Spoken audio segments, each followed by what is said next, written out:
It's time for the 3-question one for Immunology 1. Let's get going. What muscles and nerves are derived from the first branchial arch? Well, the first branchial arch is your M's and T's, which makes it easy to remember that the muscles of mastication and the mylohyoid muscle come from the first arch. Also, the tensor tympani and the tensor villi palatini. And then for the nerves, again, remember the M's and T's for your maxillary and mandibular division of the trigeminal nerve. Next question. Which amino acids are found in large concentrations in elastin? So in elastin, you're going to find glycine and proline. Next question. What is the mechanism of action of adenosine as an antiarrhythmic? So adenosine increases the outward potassium current, causing hyperpolarization of cells and decreasing intracellular calcium. So it basically stops the heart transiently. All right, that's it for the warm-up. Let's get to that lecture now. Welcome to the first video in the immunology section. Now, I know some of you dread immunology, but it's very high yield for step 1. Immunology is very detail-oriented, so there are lots of little picky details that they can ask you about. And it can be difficult for students to learn all this detail, so don't overlook immunology. Now, I'm going to try to focus on just the details that you need to know for step 1. You don't really have to go outside of these lectures in your step 1 review book to know your immunology for step 1. We're going to cover everything that's high yield. So in this first immunology video, we're going to talk about the basics of the immune system, some basic anatomy and histology, and some conceptual stuff. Now, there are 2 big categories of organs that make up your immune system: primary lymphoid organs and secondary lymphoid organs. The primary lymphoid organs are the bone marrow and the thymus. Now, you may not think of your bone marrow as an immune system organ, but that's where all the cells of the immune system come from: T cells, B cells, macrophages. And then they travel to other sites to mature. For example, the T lymphocytes mature in the thymus, which again is another primary lymphoid organ. But that T in T lymphocyte, or T cell, is for thymus, T for thymus. Then the secondary lymphoid organs are just as important as the primary lymphoid organs, and these include the spleen, the lymph nodes, and the mucosa-associated lymphoid tissue, or MALT. Now, we're going to talk about the spleen in another video, but let's look at the lymph nodes. Lots of immune system cells hang out in the lymph nodes until they're needed. Unlike the GI system or the respiratory system, which are confined to very specific parts of the body, the immune system has to be everywhere, so that wherever there's a breach in the body's defenses, immune cells can get there in a hurry. So lymph nodes are found scattered throughout the body, but they tend to be concentrated in areas that are near an opening to the outside world.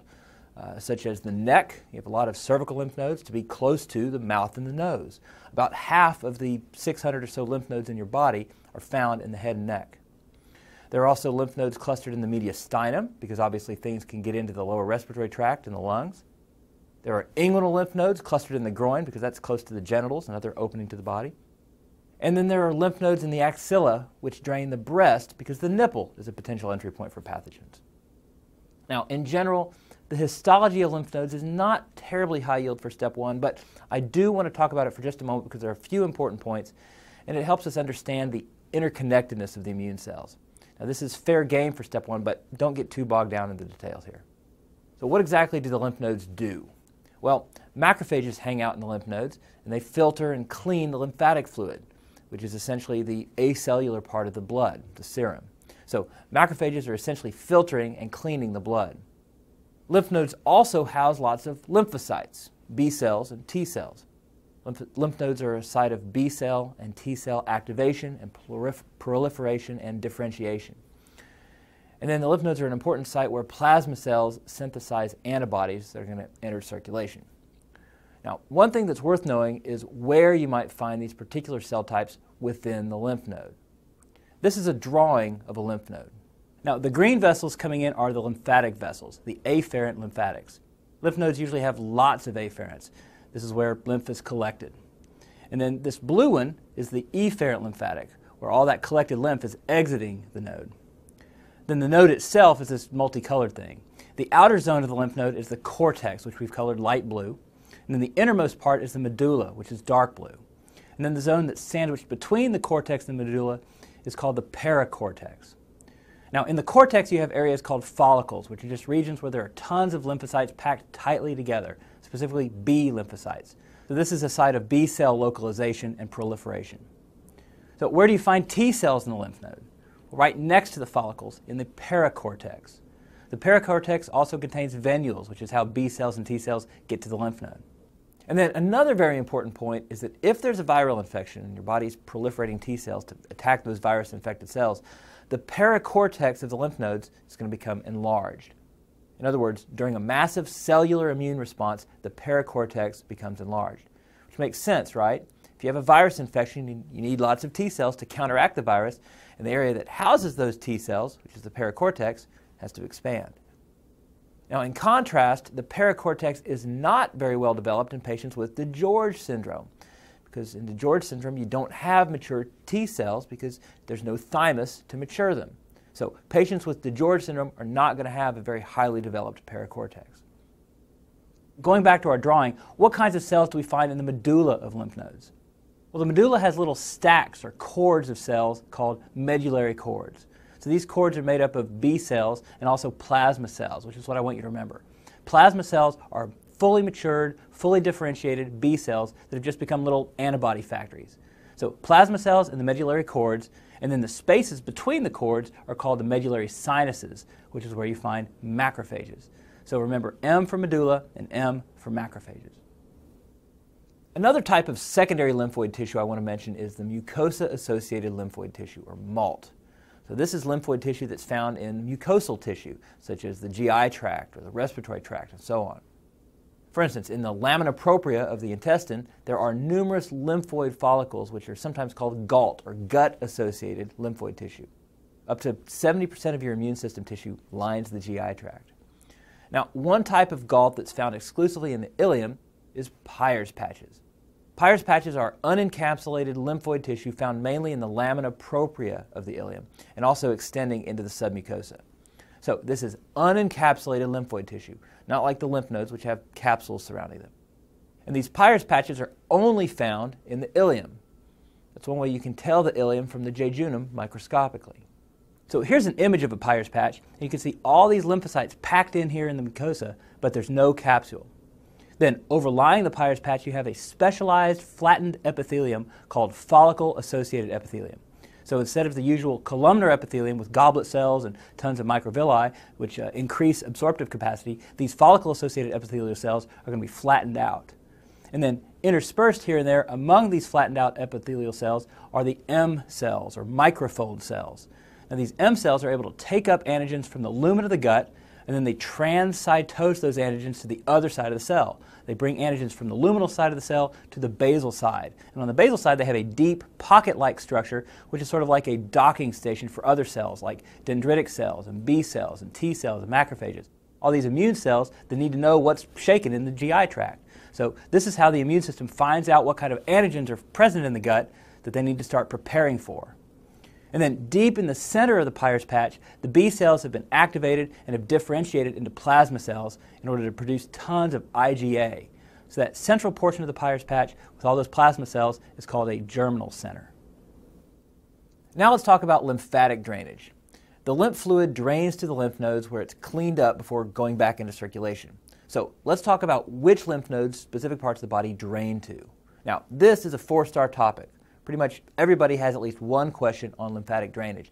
Usually it's going to be disguised as a question about cancer patients with metastasis to a regional lymph node, and then they ask you, where's the lymph node region to which this particular cancer might metastasize? So make sure you know these. So here's our buddy Dr. Lewis, and let's look at the lymphatic drainage. On the arm and in the lateral breast, cancer is going to metastasize to the axillary nodes. This is why when we do clinical breast exams, we palpate the axilla very carefully to make sure there's no axillary lymphadenopathy that may indicate a breast cancer. Then, going to the lower extremity, the lateral side of the dorsum of the foot drains to the popliteal region. So if you have a foot infection, you might have enlargement of the popliteal lymph nodes. Make sure you know that one. And then the thighs drain to the superficial inguinal nodes. So if you have an infection in the thigh, you're going to have a superficial inguinal lymphadenopathy. And we're going to come back to those superficial inguinal nodes in just a second. Let's look at the lymphatic drainage of the GI tract next, which is a little bit trickier. The stomach drains to the celiac nodes. The duodenum and jejunum drain to the superior mesenteric nodes.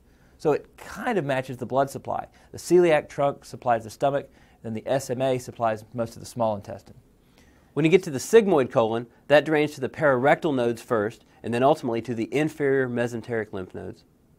The upper part of the rectum also drains to the pararectal nodes, and the part of the lower rectum that's above the pectinate line drains to the internal iliac nodes. And below the pectinate line, there's a transition to squamous epithelium, which is ectodermal tissue. And this region below the pectinate line drains to the superficial inguinal nodes. So everything superficial to the perineum is going to go to the superficial inguinal lymph nodes. But the testes are going to drain to the para-aortic lymph nodes. Now make sure you know that distinction. The testes are embryologically not a superficial structure. They descend from within the body cavity, right? So the lymphatic flow goes back up into the body cavity to the para-aortic lymph nodes, which is where the testes came from. And that's definitely high yield for you to know. Now the scrotum, on the other hand, is a superficial structure. And where do we say those superficial structures down here drain to? The superficial inguinal nodes. And then make sure you also know that the right arm and the right half of the head drain eventually to the right lymphatic duct. So if there's obstruction of the right lymphatic duct, maybe because of a cancer, you might see non-pitting edema of those regions. Then the rest of the body ultimately drains into the thoracic duct. And where does the thoracic duct empty into the circulation? At the junction of the left subclavian and the internal jugular vein. So the junction of the left subclavian vein and the internal jugular vein is where the thoracic duct returns lymph back into circulation. So just as we divided the organs of the immune system into primary lymphoid organs and secondary lymphoid organs, we can also divide the functions of the immune system into innate immunity and adaptive immunity. The innate immune system is fairly primitive. It's nonspecific. It includes cells like macrophages that pretty much attack any foreign invader. That's what I mean by nonspecific. We don't have some macrophages that only attack Salmonella, other macrophages that only attack MRSA. Macrophages go attack any foreign pathogen. They're nonspecific. They're indiscriminate. The innate immune system also responds fairly rapidly. Because it's nonspecific, you don't have to ramp up and activate lymphocytes and produce a bunch of antibodies, and that takes a lot of time. So the innate immune system responds rapidly. The innate immune system also has no memory. We're going to talk about memory cells and the importance of immune system memory later on. But the reason that vaccination works is that you're sort of teaching the immune system what the measles virus or the chickenpox virus or meningococcus looks like, so that if you come into contact with those pathogens later on, the immune system will remember that and be able to attack it and prevent infection. So again, the innate immune system has no memory. So the memory part of the immune system involves the adaptive immune system. Now, the cell types we're talking about with the innate immune system include the macrophages, as I mentioned, which are a type of phagocyte that engulf pathogens and digest them. Another type of innate immune system cell are the dendritic cells. Now, dendritic cells are phagocytes that are professional antigen-presenting cells, which means they phagocytose pathogens, they digest them, they put a little tiny antigenic piece of that pathogen on the outside of the dendritic cell, and then present that antigen to helper T cells to activate those T cells. It's almost like they're flagging down T cells by waving a big banner shouting, "Hello, I found something you need to attack." Now we're going to cover antigen presentation in detail in the next video. You also have neutrophils, which is another type of phagocyte, and also the mast cells and eosinophils and basophils, which are all responsible for secreting histamine and cytokines and all these signaling chemicals that attract other cells and mediate inflammation. And again, you can think of these as being non-specific signals. Inflammation is certainly a messy, indiscriminate, non-specific process.